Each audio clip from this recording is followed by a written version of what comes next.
without a doubt the most memorable experience probably of my life was swimming with phosphorescence in the Irish Sea.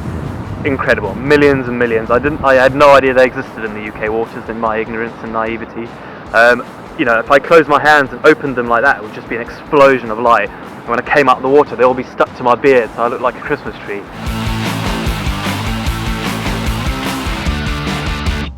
So many tough challenges. I think one was the cold.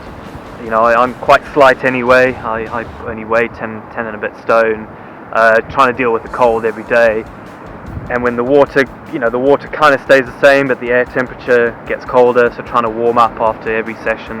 We had to buy a heater for the boat.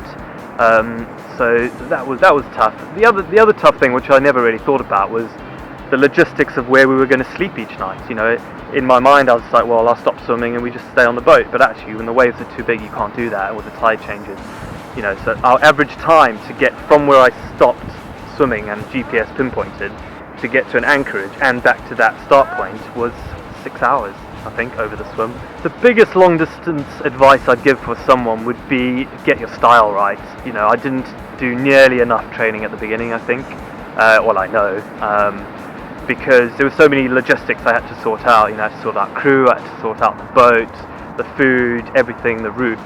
And unfortunately, you know, obviously I trained while I was swimming, so I got fit initially, but for those first few weeks, I didn't really know what to do with my hands. I'm not a swimmer. I didn't swim up throughout my 20s, so I was kind of learning as I was going along, and I'd take a stroke and I'd be like, where does this hand go? Does this hand go there? Does it go here? So I think if someone wants to do a big swim, just get your style right, because it just makes life so much easier. Stories, yeah, there was it's loads of stories. The one that we all as a crew sort of laugh about now was on day 2. We were all seasick, all of us except Jez, to be fair, the skipper. We were all just throwing up over the side of the boat, in buckets of the boat. Someone was M was in a bucket, Owen was overboard, I was throwing up overboard as well from being seasick. Yeah, I remember on day 2 thinking, really, is this possible? The next challenge, well, I've done a long cycle, I've now done a long swim, so I think a long run is in order. Running, I just actually did buy the website, Running Africa, which makes me sound like the president.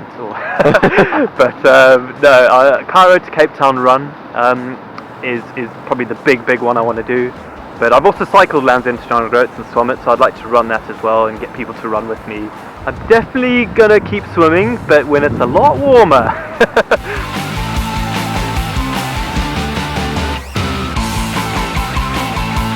Thanks to my family for putting them through hell.